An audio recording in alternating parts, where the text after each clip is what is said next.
Hello, hello! Magandang umaga, magandang tanghali, magandang hapon, magandang gabi. Kamusta po kayo dyan, aking mga kababayan? Saan man po kayong parte ng mundo?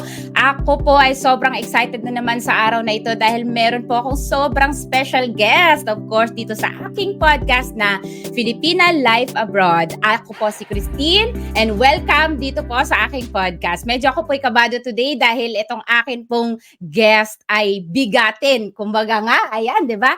And I'm so fired up dahil siya po ay isa sa mga superwoman at alam mo ba, ang taong ito ay talagang kilalang palaban. Palaban sa hamon, palaban sa pagsubok, palaban sa lahat ng pressure ng buhay. Pero hindi dahil palaban siya, ay puro na lang ganun, puro na lang laban. Syempre, itong taong ito ay kilala rin bilang isang witty person, di ba? Lahat na lang, sabi niya nga, lahat na lang daw ata ng kalokohan ay papasukin niya at gagawin niya para lang makabenta, di ba? Makabenta, ayan, isa ng clue ninyo yan. Ang akin pong guest ay isang tindera. Ay, pero wag ka, hindi lang yan tindera. Bakit? Kasi si ate na aking guest ay one-man or one-woman production dito. Kung ako po ay nagpo-produce ng aking podcast, ako ang director, ako ang artista, ako ang producer, ako ang lahat na, siya din po. Kulang na lang, sabi niya nga, kung siya nagma-market, siya ang accountant, siya ang nagpo-promote ng produkto niya, lahat-lahat na. Kaya, wag na natin patagalin pa ang aking guest today. Lahat na ng platform ay pinuntahan din ni Madam Live. Ayan. Welcome na po natin ang aking guest na si Ate Sandra or kilala bilang Madam Live. Hello, Hi, everyone! Hello, intro. listeners, viewers, at ano pa Ayan. ba? Lahat ng mga manunood ng podcast ni Christine. Ay, Hello, thank you po. everyone! Ayan, ang ganda, ang blooming. Oh, may Philippine flag pa siya. Proud Filipina.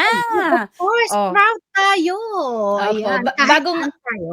kakatapos lang ba ni ate sa pagbebenta ng mga kaproductan niya? Parang nagbebenta na. Ay, iba yung, ano binibenta natin. Opo. Lahat Ano nga ba? binibenta. Oo, Oo. katatapos lang. Kaya nga sabi ko, 10 minutes, ayan, ano na ako. Nag-refresh muna tayo kasi ang Oo hirap nga po. naman pumasok sa sa stream mo pagka medyo hagardo tayo. Kaya talagang, ang ganda pa ng hair, nagpaayos pa. Well, Ate Nagkanta Sandra, tayo. thank you so much po. Pinaunlakan mo ako, ate. Alam kong sobrang busy ng schedule mo. And hindi ko nga alam, may oras ka pa ba? Kasi Yeah, lahat ikaw na. it's also my pleasure. Diyos ko, Lord. Alam mo, nakita ko mga million views ng lola mo. Abay, sabi ko, nung in-invite mo ako, aba, go, go, go, million. Baka naman ma-view tayo ng mga million dyan. Oh, O, di diba? ba? At least sa view, milyones tayo. Oo nga, parang sa Monopoly lang, mayaman tayo sa views pero walang kumikita pa. But Wala sa bank account. Pero oo kahit sa nga, views man lang, opo. milyonaryo ka. O, di ba? Sana Ikaw sana na. sana dumating ang araw, pati yung bank account natin diyan ay milyones na rin. Darating yan. Ikaw yata ano na, eh. I-manifest Eh, natin yan.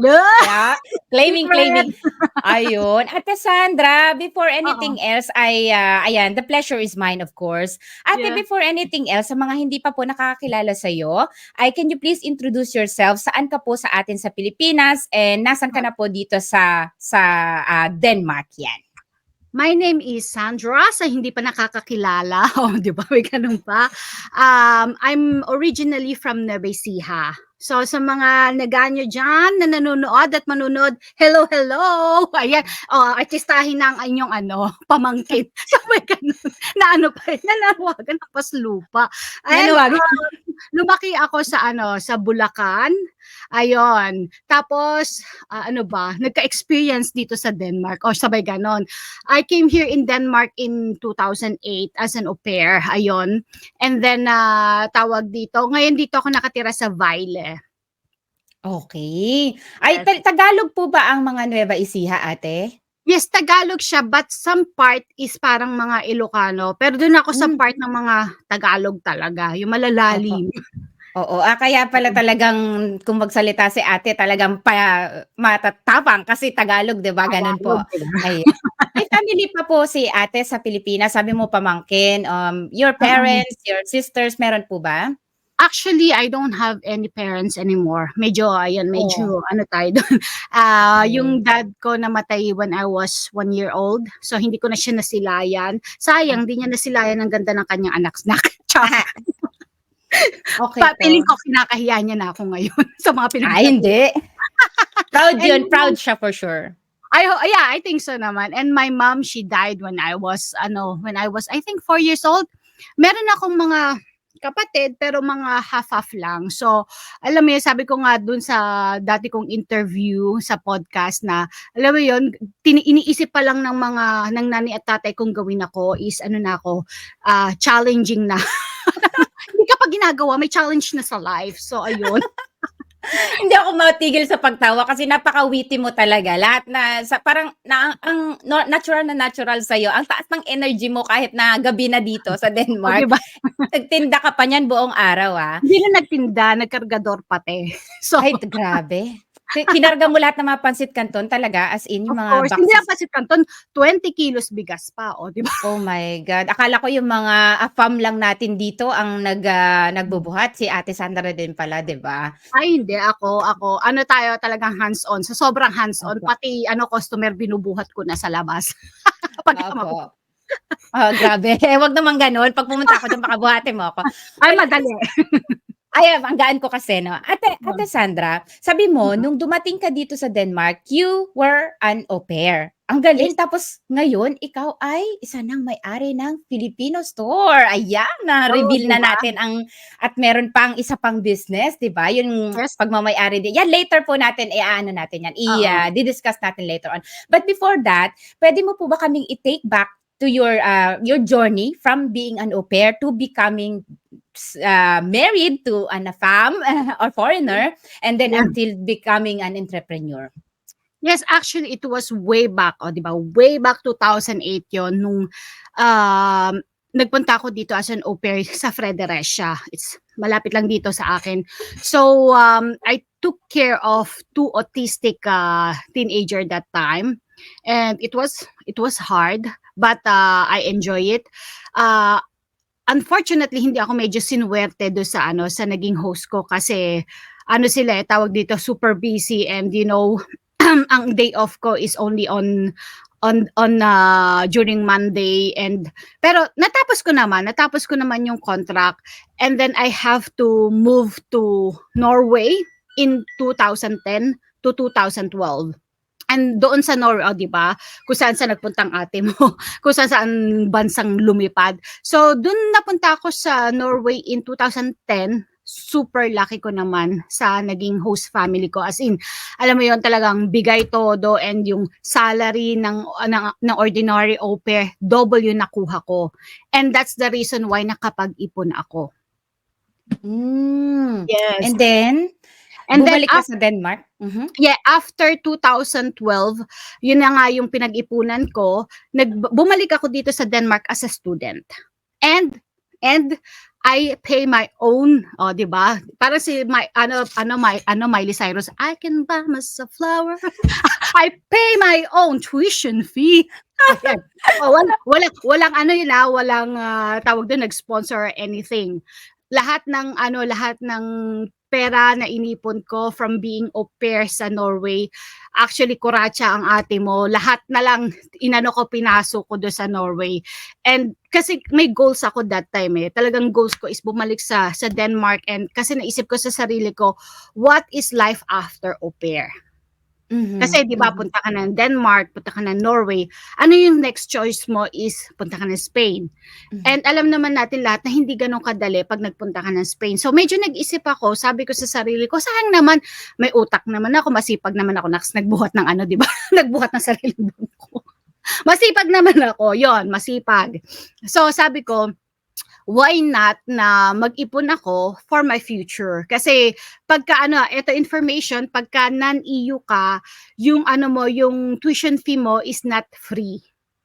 Okay. So kung hindi ka married sa mga EU, hindi free yung yung tuition mo. If you want to go back here, you have to pay for your own tuition. Plus you have to, that time I think may show money na 50,000 kroner.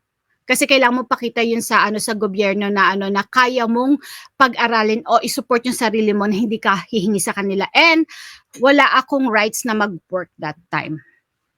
Okay. Ang dami agad information. But, O, 'di ba? let's go back to the time po na paano ka nakabalik dito? Meaning tourist visa ka or, student visa?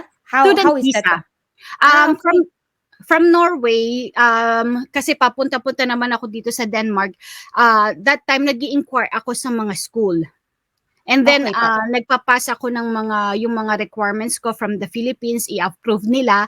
And then there is one school in Calling na nag-accept sa akin, but I have to take 1 year extra course bago ako makapunta sa university.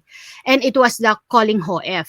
So binigyan nila ako ng 1 year visa, but grabe pinagdaanan ko doon ha. Kasi para kang alam mo parang pumasok ka sa sa butas ng karayom kasi number 1 I have to take Danish A, Mhm. A niveau, as in A, 'di ba? Pinakamataas, niveau, oo, pinakamataas. highest. And then I have to take mathematics B in Hmm. Danish. Oh, duguan. O, 'di ba? Wow, Kaloka. math na, Danish pa, o 'di ba? Correct. Mm. Barilin mo na lang ako, 'di ba? 'Di ba gano'n yung nangyari sa'kin. And then I have kasi actually yun lang naman dalawa yung kailangan ko. English din pala. Ewan ko bakit pinakuha pa nila ako ng English. English Oo B, nga. and then I have to get some psychology C, ayun. And then Samfundsfag B. Yun yung parang sa community natin, sa mga politika, gano'n. So yun yung parang naging condition ko. Kailangan kong pumasok doon and ipasa in 1 year before they will accept me sa university. O tapos may university pa, naloka naman ako. Yes. OMG. Pero ate, bakit mo po napili na sa Denmark na mag-aral? Nandun ka na sa Norway. Wala po ba silang ganyang curriculum?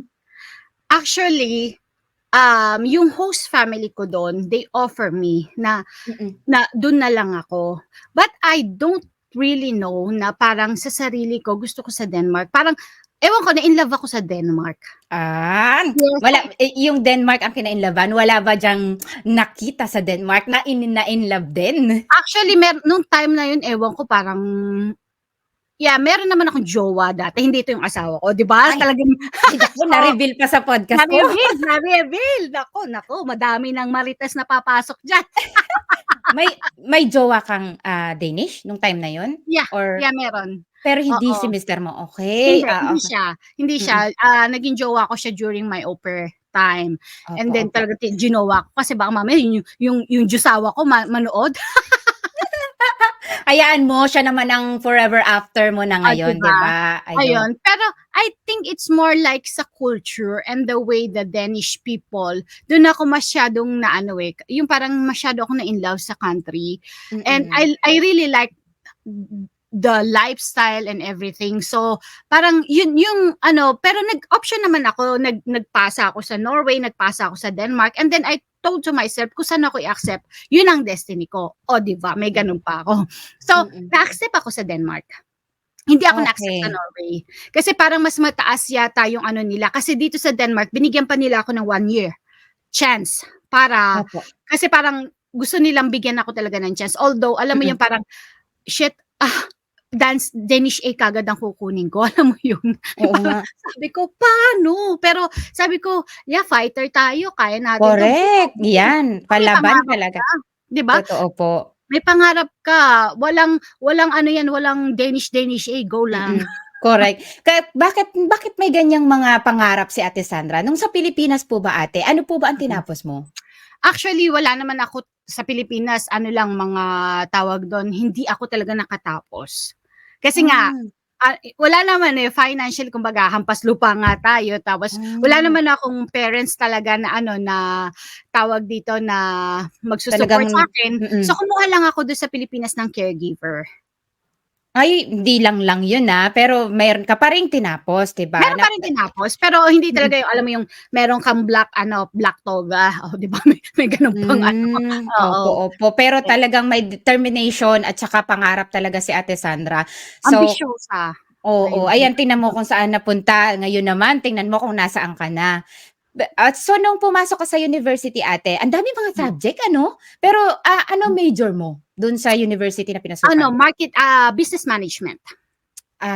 Yun. Kaya naman Mm. pala. Kaya pala natutong mag-accounting, mag-marketing, Lahat. lahat. Yeah. Oo. Kaya nga sabi ko kanina, isa kang one woman production, 'di ba? Kapagka nakita pa nila ang a day in my life ko baka naku baka sabihin nung magnenegosyo dito sa Denmark, "Ay di na ako magnenegosyo ganyan palang kahirap." Oo, baka nag-give up na, baka umiyak na at umuwi na ng Mm, Pilipinas. Pero talagang exactly. paano pumasok sa isip mo na magkaroon ng Filipino shop sa halip ang dami naman kasing Oo, business, 'di ba? Ang daming puwedeng pasukin or ang daming mga puwedeng maging trabaho afterwards. Pero yeah. bakit pumasok sa isip mo na magtayo ng Filipino shop?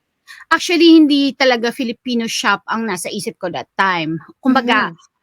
after I graduated in 2015, eto pa trivia, pumaano ako, nag-exam ako, tawag dito oral exam while I was I think 4 weeks na lang manganganak na ako kay Victoria. Hindi ako nag-stop, as in hindi ako nag-stop. Ah, Jauntes, oo, isang oo. buwan na lang, oo. Actually 4 weeks na 4 weeks manganak pero after 2 weeks nanganak ako. As in paakyat-akyat ako sa university, laki ng tiyan ko. And then nung mag-e-exam na ako siguro natakot sa'kin yung sensor. Sige pasanak. Hindi, talagang talented, talagang may skill ka. Hindi siguro ayun na nga determination talaga na gusto kong Mm, matapos. And then nung natapos ako, edi siyempre ano na next after na mm. maka-graduate ka. So nag-iisip ako. And then my husband told me, eto si Afam, ayan, isa na namang Pilipina nakaahon. Baka may isang AFAM na nakaahon, 'di ba? Puwedeng gano'n 'yan, 'di ba? Yes, baka Bakit naman laging baliktad, kaya oo. nga. So Okey po. ayun, and then sabi ko kasi si husband is self-employed. So Hmm, sabi niya sa'kin, "Bakit hindi ka ng maging self-employed? Kasi nakatapos ka naman ng business management and magaling ka naman mag-sales talk," sabi niya sa akin. So mm, sabi ko, "Sige, kumbaga do'n nangangapa pa ako saan ako mag-start." And then I start mm. with the branded na mga, hindi naman yung mamahalin, yung mga branded na salamin, sunglass, mga Hmm, bags, mga opo. mga dress, gano'n. Until Hmm, sa nakita ko yung demand sa mga Filipino kasi that time wala pa akong target group. As in wala pa, hmm, hindi ko pa sino ba target group ko. Parang nag-aano pa lang ako, experiment. Alam mo yung parang kang baby na inaano mo opo. pa kung paano ka lumakad, gano'n, nag-experiment. Until yun nga may nag-offer sa'kin ng Filipino shop. It was Mhm, 2016, make it short na lang natin. opo. Ayun, dun na pumasok yung Filipino shop. So Hmm, from mga damit gano'n, ang dami ko namang customer na Filipino that time. So sabi ko, "Why not? Sige go." So Filipino shop, dinagdagan yung from damit nadagdagan ng Filipino shop and then dun ko na nahanap, okey, eto na yung target group ko. okey, mm. So hanggang sa step Eto by na. step yun. Ayan na, lumaki na ng lumaki hanggang sa nagkaroon ka rin ng isa pa, nanganak ng isang Hmm, business pa ang iyong, ah, kusina. Kusina Victoria, Yeah. ayan. Ano po ba tinitinda natin dito sa Kusina Victoria, bigas or Actually, si Kusina Victoria is a brand and also registered as our import and export. oh, nice. So Yes. nagke-cater din po kayo sa ibang bansa? I mean, not just in Denmark, sa labas din? No. Yes, all over Europe and we also cater, sa Greenland. Ay, So, bongga. Germany, the Netherlands, Belgium, Malta, Croatia, Slovenia, Sweden, Norway. Ay, Yes, naloka ako. Lahat ng bansa ata, baka mamaya niyan worldwide na ate, claim it. we are manifesting. Mag-manifest tayo ng mga ganyan yung Oo, mga bagay na gusto kong mina-manifest, 'di ba? grabe ka. Kaloka Yes, ka ate, parang nahilo ako dun sa iyong mga kinukuwento. Hindi ko keri yan ate.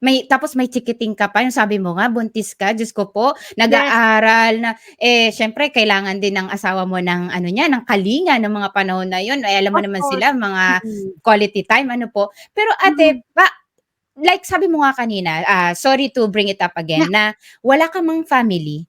mm. Bakit, sabihin natin na bakit parang, kailangan mong magkumayod ba't kailangan? Bakit parang hindi ba yan, parang pine-pressure mo yung sarili mo? Or para kanino? Hindi naman dahil pine-pressure ko yung sarili ko, Mm. but kasi through my experience, alam mo yon yung bata ka pa lang, kumbaga kailangan mong ipaglaban na mabuhay ka. Yung mga pinagdaanan ko ba, and that time, I promised to myself, if one day magkakaanak ako or magkakapamilya ako, hindi ko ipaparanas yung mga hardship na naranasan ko sa magiging family ko or sa anak ko. So I will do my best na iparanas sa kanya yung the best life I can offer for her. Yun ang dahilan. Alam mo yun kasi, alam mo na naranasan mo yung alam mo yung nabubuli ka minsan kasi yung sapatos mo may, alam mo naka-smile na siya. Alam mo talaga, alam mo smile. Kasi ano na, may butas na. Ang ganda ng smile niya, di ba? So, yun. So, ayoko maranasan ng anak ko yung mga bagay na yun. Kaya siguro ganito yung, ganyan ako kasipag, ganyan ako magtrabaho. Alam mo, gising ako ng 7:00 ng umaga, then matatapos ako, matutulog ako mga 11 na ng gabi. Kasi continuous work yun. Tapos meron sabi mo nga natin kanina kailangan pa siyang ihatid sa school siguro niyan, 'di ba? Kasi baby pa si Victoria na Yes. talagang kaya siguro 'di ba kaya mo pinangalan na Victoria kasi victory mo siya? Win Yes, mo talaga. and also kasi yung parang ang ano ko yung sa company ko, for example, VSS is also my family. It's Victoria, Sir, and Sandra. So lahat Yes. ng ginagawa ko actually, kasi pwede ko naman ipangalan sa pangalan ko, for example. Mm. Pero parang mas gusto ko ipangalan sa family ko. Alam mo yun, kasi parang it's a part of a family, yung Mm. business. So yun yung main reason do sa name. Opo, sila talaga yung core mo 'no, sila yung dahilan kung bakit ka bumabangon. Ayan, naku, Yes! para palang mala Charo Santos pala. Dapat pala hindi ako nag-interview sa'yo, dapat pala si Ate Charo kasi pang-maalala mo kaya yung buhay Uy, mo, si ate. tawag doon during the interview with with Jessica So, naiyak siya. Oo nga pala, Pinaiyak oh siya. my God. Buti napaalala mo ate, oh my God, na-interview ka nga pala ni Jessica Soho, bumisita Oo. talaga siya diyan sa'yo. Kaya Yes. oo, oh my Talaga God. proud na proud ako noon. Siyempre, Jessica Soho, ilang Oo, milyon talagang, hindi ako, totoo. hindi ako makapaniwala at that time na talagang, pero napaiyak ko siya. Napaiyak ko siya. Siya Pares pa kami siya pa nag-iyak. yung umiyak ano, oo kayo, ang Nag-iyakan galing. kaming dalawa. Nata-touch din kasi ako kasi talagang, Mm. siguro marami sa ating mga kababayan na makaka-relate dahil tulad mo, sabihin man natin, marami kasi sa ating mga kababayan na talagang, hindi okey sa buhay. Mm. Pero like sabi mo nga tulad mo, may paraan paano tayo umunlad, 'di ba po ate? And Yes. like you see, makikita niyo naman kung nasaan na ngayon si Ate Sandra and blooming na blooming kahit pagod, 'di ba? So ate, bukod sa Mm. lahat ng mga wins mo, sa lahat ng victories mo, Yeah. meron ka bang mga iba pang challenges na pinagdaanan lalo sa tulad nito ngayon, ang market mo is Filipinos. Hindi Yeah. kasi mawawala yung tinatawag natin na crab mentality, ano? Oh, Naranasan mo ba 'yan? Ano ba mga hindi magandang naranasan mo and how did ang you deal with dami. it? Mm. Actually, ang dami. Kung iisa-isahin ko, naku, hampas lupa. Talagang, alam mo yung parang, ano yun yung we don't like you to win, alam mo yun. Parang, ay, nandun siya sa taas, di kahaltakin natin siya. Gagawan ka ng Mm. mga chismis, gagawan ka ng issue. Alam mo yung kahit, minsan, inaano ba kayo? 'Di ba? Ire-report ka sa Food Authority, kung saan ka gustong i-report. Alam mo yung hanggang sa, minsan nakakapatol eh. Alam mo yun, minsan kailangan mong patulan, hindi dahil just to prove something, pero minsan you Mm. have to do it para, hey, shut up. Alam mo yun? Para pakita mo, yeah, hindi kita papatulan ng ganong patol na ginagawa mo, pero you have to stop them. Alam mo yun? Pero Mm. sometimes, tawag dito, yung pasok dito, labas doon, alam mo yun, pagtawanan mo na lang. Ako ginagawa ko, pagka ginaganon ako, sige, tiktokan ko kayo, sasayawan ko kayo, di lalo kayo nainis, di ba? Ayun, yung Oo. mga ganong bagay. And also, siguro yung pagpo-post ng mga victories sa buhay ko, inano ko na siya, yung parang, hindi ko na siya masyadong ginagawa. Mas more on siguro ngayon ang post ko either sa commercial ng mga products namin or mga kalokohan. Yun yung mga ginagawa ko. Pero yung sabihin mo, napakita ko yung mga achievements ko, yung kung ano man yung meron kami mag-asawa, kung ano man yung narating ko, hindi ko na siya ginagawa. Kasi para sa akin, wag mo nang bigyan yung mga tao ng mga bagay na kakainis nila sa'yo. Kasi Kasi hindi lahat ng viewers mo is viewers mo. 90% is mga spy and they are just waiting for you na bumagsak, na magngal-ngal-ngal ka dyan, ganon. So yun yung mga natutunan ko sa buhay ko na wag mo nang i-post. ay, pak, madami sigurong natamaan diyan sa ating mga Madaming natatamaan oo, na dyan. spy, oo. Eh, hayaan mo na sila. It just shows lang na, hindi naman dahil insensitive ka, but dahil napagod ka na, hayaan mo na lang. Oo, Ay, kasi most of the time tini-TikTok ko na lang, oo nga, ni-reels ko na lang, mga mm, kalokohan na lang yung pino-post ko kasi alam mo yun, we're getting older. Oh, naks naman. correct. Older, Hindi kumaka-old. halata. Oo, 'yan. We're getting older and we yung natutunan ko siguro especially last year kasi yung last year talaga matinding dagok sa buhay na nangyari sa akin. So sabi ko, life is too short. Alam mo yun, life is too Mm, short. Wag na natin gamitin yung time natin sa, alam mo yun, kung hate ka nila, pabayaan mo sila. Alam mo yun, sila naman papangit, sila naman magkaka-wrinkles, di ba? So pabayaan mo na sila. correct, correct. Naku, Mm-mm. basta ate, now na narinig ko ang iyong kwento, sabihin na Mm. natin from rags to riches. Ayan, 'di ba ang Wow, gandang ano, wow. Hindi naman, oo. wala, hindi ako mayaman, hampas lupa pa rin tayo. Ay sus, naku naman, i-claim na natin 'yan. Ikaw ba naman ang nag-e-export ng mga product mo sa iba't Mm. ibang bansa, sa Europe. Oh, Yes, sino ba yes. makakagawa nun, 'di ba? So, But kaya of from course, yeah, mhm. of course, siyempre hindi ko rin naman 'to mararating kung hindi rin sa support ng aking husband na talagang Ah, 1000%, ayun. Pero ayun. siyempre eto rin, i-ano ko rin 'to sa ano, once and for all kasi eto yung siguro yung mga nanonood ngayon siguro nalilito kayo. Baka isipin niyo yung company ko is under my husband. No, yung company ko is under my name, registration under my name, and ako din lahat financially, emotionally, mentally, Ba physically, physically. lahat ng lili. Ayun, ako ang nakatayo do'n. Even financially kasi yung iba akala nila, ay may AFAM naman 'yan. So si AFAM Correct. ang financer. No po, ako ang Mm. financer. Actually before he met me, bago pa kami nagkakilala, mas may pera ako sa kanya. Wow, sana all. Oh, 'di ba? Hindi ko alam kung anong i-wi-wish ko. Sana ako na lang si apa mo o ako ang anak mo. Hindi ko Ay, alam. Parang Victoria ay na lang. oo. Taray, 'di ba? Well, parang kakaiba yang story na 'yan, ate, ha. Ngayon na na-open mo 'yan, puwede nating gawing part 2. Ire-request ko 'yan sa'yo next Ah, time kung paano kayo nag-meet ng iyong AFAM. Kasi 'di ba, Makati tayo normally diyan. sa atin sa Pilipinas kumbaga parang, sabihin na nila lagi, "Ay, foreigner 'yan, Amerikano 'yan, puti Hmm, 'yan, yeah. makakaano 'yan, aahon na naman po sa kahirapan ng ating, Yes. bakit kaya gano'n 'no?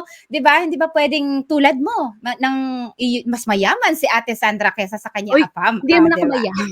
Pero alam mo yung parang ano na ka, sabi ko Ay, nga sa oo nga. asawa ko, Siguro kung "Azucarera de mama na yata ako." kulang na lang kung medyo tumanda-tanda ka ng konti sa kanya, i-sugar mama ka na.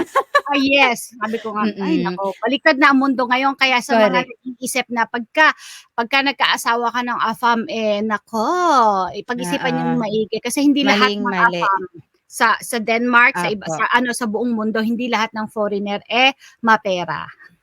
But don't get us wrong po, 'di ba? Hindi naman ibig sabihin ipalamon din ng iyong asawa, 'di ba? Oh, no, no, no, Like sabi mo no. kanina, meron siyang CEO din siya ng sarili niyang company. So that Yes, doesn't oo. siguro nagkataon lang na medyo mas nakakaangat-angat si Ate Sandra dahil sa kanyang kasipagan. Ayan, nakita mo, narinig ninyo po na sa sipag at tiyaga from rags to Yes. riches, 'di ba, Ate Oo, Sandra? gano'n. Sige basta claim natin 'yan. Alam mo Oo. ate, sobrang proud ako sa'yo, naloka ako. Akala mo yung patiktok-tiktok, pasayaw-sayaw ka diyan, pero yung pala ang lahat ng mga pinagdaanan, 'di ba, Ay, hindi grabe. mo akalain na, at the back of your smiles and dancing and being witty and being Yes. funny, full of energy is gano'n pala yung pinagdaanan mo. Alam mo deserve mo 'yan ate, deserve mo kung ano lahat na meron ka ngayon and, it will come more pa, 'di ba? Well, Sana manifest it mo. will happen, Ate Sandra, but dahil bago tayo magtapos, ate, ang bilis ng oras, ano? Bago po Oo. tayo magtapos, meron pa ba kayang hihilingin si Ate Sandra sa buhay niya? Kasi she has it all. Sandra has it all, 'di ba? So ano pa kaya ang hihilingin niya? Hindi naman lahat. Kumbaga, I don't have wala naman kung siguro lahat meron na ako siguro maghahanap na naman ako ng panibagong challenges, sabay ganun. Pero siguro, ang hinihiling ko this time is yung health ko, yung health ng asawa ko at ng health ng anak ko. Siyempre, lalo na ako kasi sa sobrang ko pagtatrabaho ko, almost hindi naman Oo. 24/7. So yun ang hinihiling ko sa sarili ko na sana maging mahaba ang buhay ko, humaba ang buhay namin mag-asawa para sa anak namin. Kasi nga, as I told you earlier, during ang bata ko pa nawala yung mga magulang ko. And Oh, hindi ko alam kung ganun katatag yung anak ko. But I prepare her. Piniprepare ko naman si Victoria sa kung ano man ang magiging challenges sa buhay. Pero sinisecure ko lahat para sa kanya. So yun siguro ang wish ko ngayon is yung health. Health talaga. Opo. Kasi health is Opo. wealth. Ayun. Hindi mo mabibili yun. Totoo.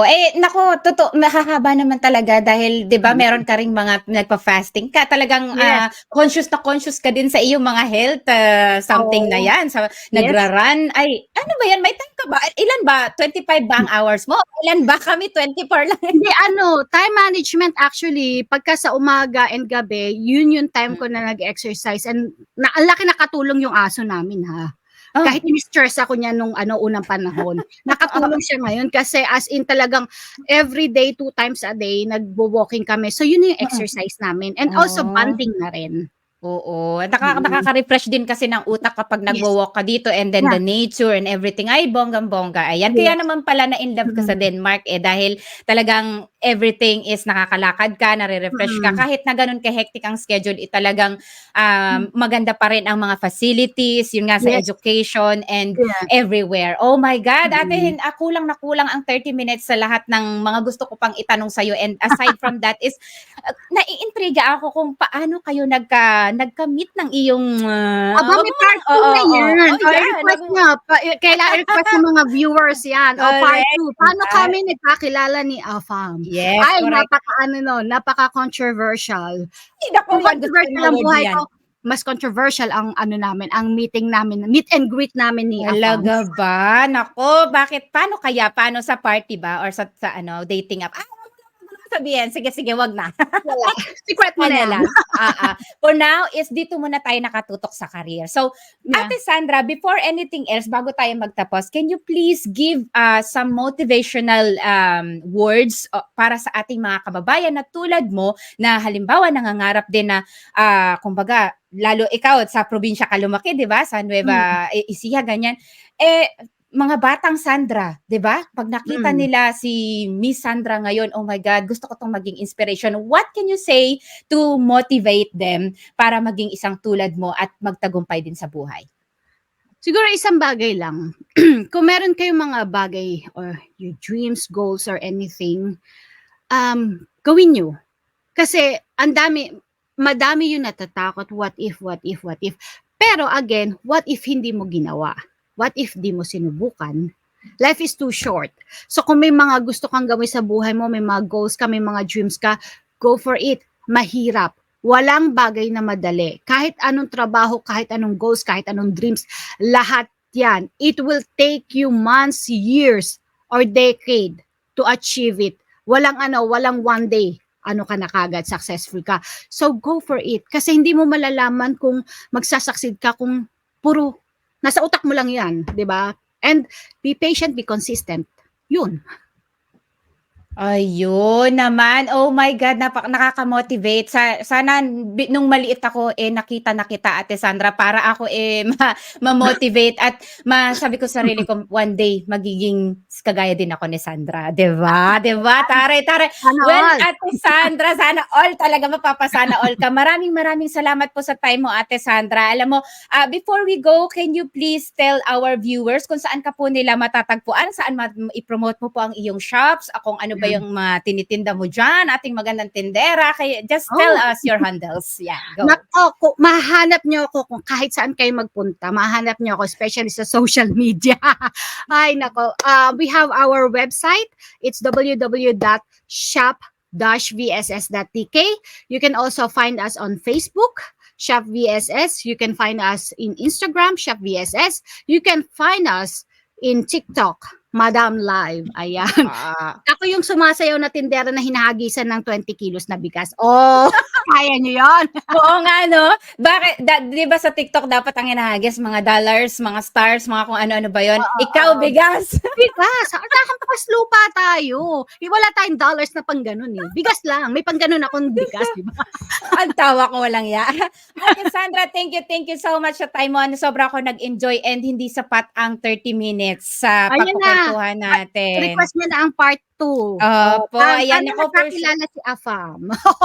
For sure. For sure, maraming manonood nito, ma-motivate at baka yung iba, sabi mo nga kanina, makimarites lang kung ano kayang sasabihin ni Sandra, ano? Di ba? Sige, Ate Sandra. Okay, si Madam Live, yan na po ang kanyang mga handles. Okay, anyway, Ate Sandra, thank you so much for your time. Hindi na kita istorbohin pa. I will just say goodbye to our listeners. Please stay on the line lang po in a little bit. Okay, thank you, Ate. Bye for now. Bye. Ayan. Ang taas ng energy ni Ate, sana all, kahit na yung 6:00 na ng gabi, ang blooming pa rin, ang ganda-ganda pa rin, ang fresh pa rin, di ba? Hindi mukhang, ilang taon na ba to si Ate Sandra? Mukhang 29 years old lang. Ayan, ako, laking points ko na naman kay Ate. Well, thank you so much sa pakikinig po ninyo at sana po ay may natutunan kayo.